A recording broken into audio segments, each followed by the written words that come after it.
There is a quiet assumption most of us carry without ever really questioning it, and it shows up in the simplest moments, like when you look at the air between your hands or stare into the distance and feel like you're looking at nothing, because the human brain is incredibly good at labeling absence, at simplifying the world into something and nothing, into objects and the gaps between them. And for most of human history, that seemed perfectly reasonable, because if you remove all visible matter, if you take away objects, light, and movement, what remains appears to be an empty stage, a passive background where things happen but which itself does nothing.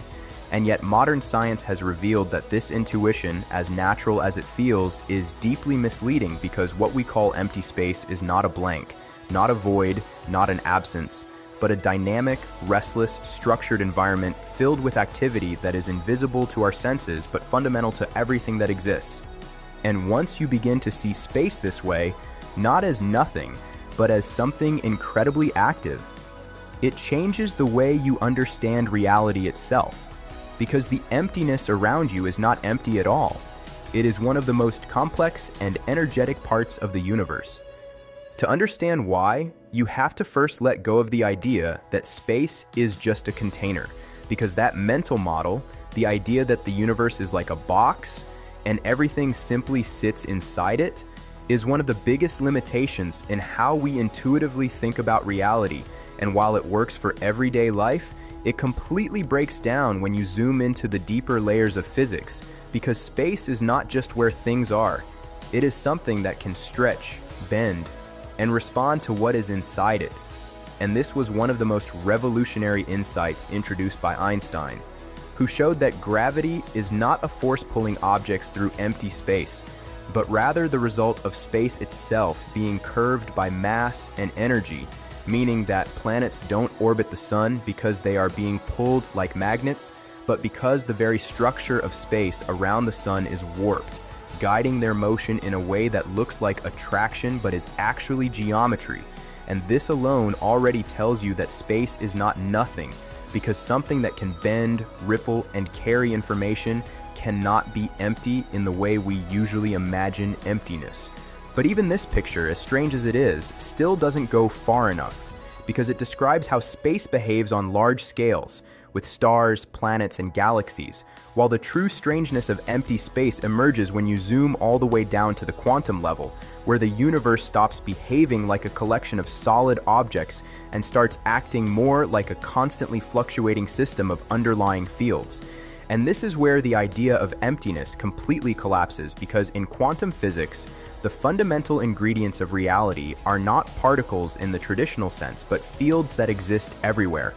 filling all of space without gaps. So instead of imagining the universe as a collection of tiny billiard balls moving through emptiness, it is more accurate to imagine it as a set of invisible fields spread across the entire cosmos, with what we call particles being nothing more than small excitations or vibrations within those fields, like ripples forming on the surface of water, except the water is everywhere and the ripples are what we perceive as matter. This means that even in a region where you think there is absolutely nothing, no atoms, no light, no detectable particles, the fields themselves are still there, quietly present, forming a kind of invisible foundation that never disappears. And because these fields are governed by the rules of quantum mechanics, they cannot simply sit perfectly still. They cannot have zero energy, because the uncertainty principle prevents any system from having both perfectly defined position and energy at the same time.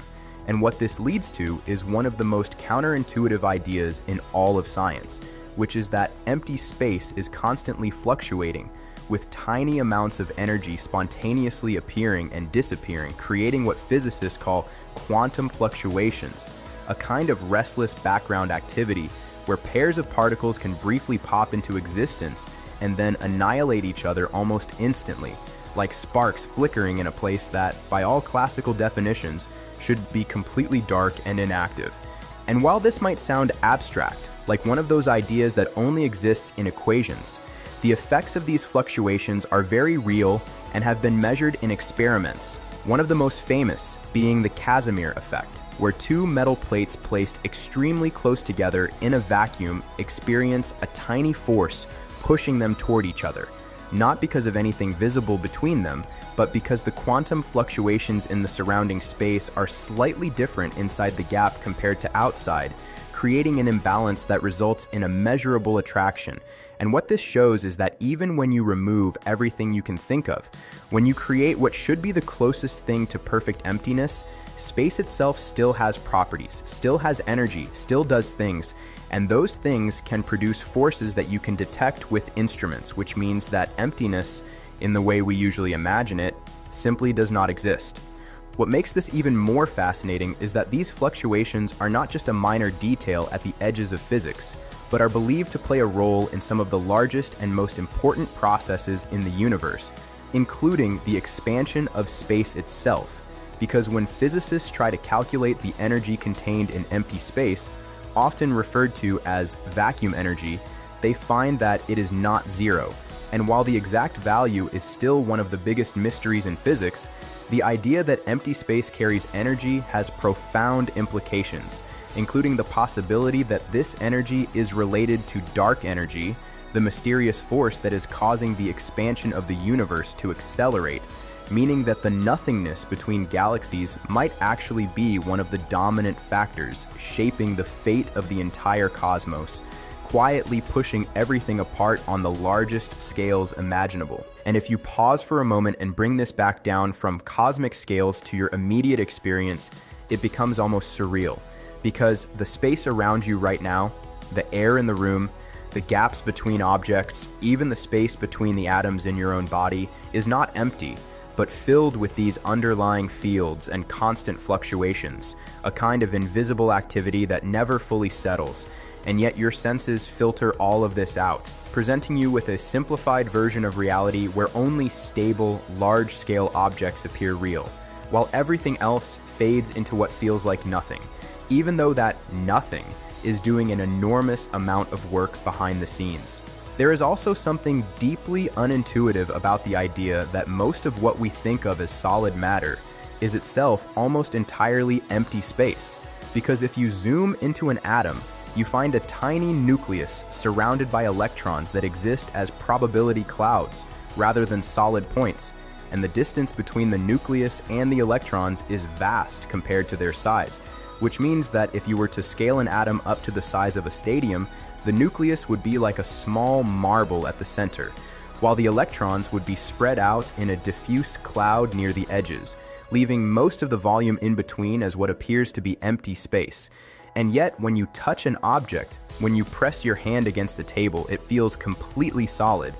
which creates this strange contradiction between what you experience and what is actually there. The reason for this apparent solidity is not because your hand is physically making contact with another solid surface in the way we might imagine,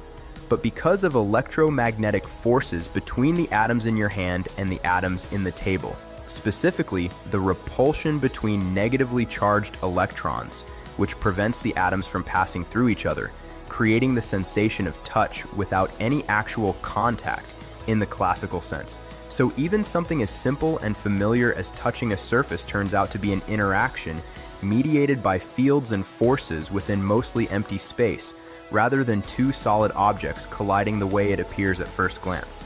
As you start to connect all of these ideas, the picture that emerges is one where the concept of emptiness dissolves, replaced by a much richer and more complex view of reality in which space is not a void, but a medium filled with structure, energy, and activity. And the objects we perceive as solid are more like stable patterns within that medium,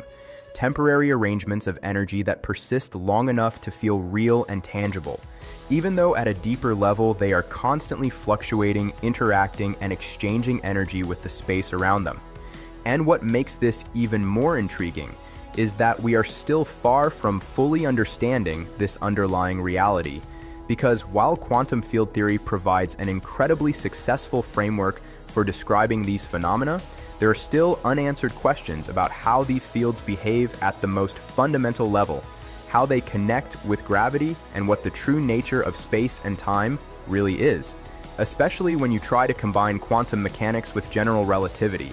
Two theories that are both incredibly accurate in their own domains but difficult to reconcile into a single unified description, suggesting that our current understanding, as advanced as it is, may still be just an approximation of something even deeper. So the next time you find yourself in a quiet moment, looking into what feels like empty space, it's worth remembering that you are not looking at nothing. You are looking at a constantly shifting, invisible foundation of reality. A place where fields exist, energy fluctuates, and the building blocks of the universe quietly emerge and disappear.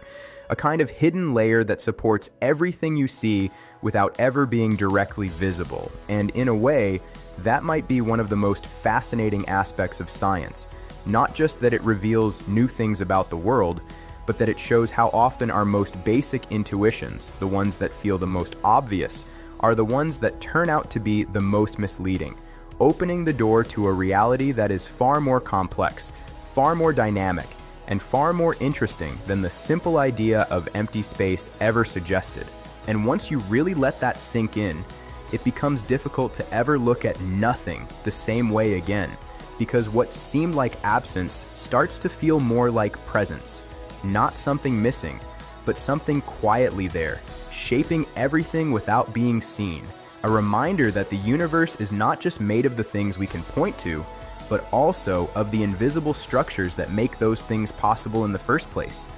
If you found this perspective even slightly unsettling or fascinating, that's kind of the point, because the deeper you look into reality, the less it resembles the simple picture we start with, and the more it begins to feel like a layered system where what appears empty is anything but. And if you want to keep exploring ideas like this, the ones that sit right at the edge between what we think we know and what is actually happening underneath, make sure to like and subscribe, because there is a lot more going on in this universe than meets the eye.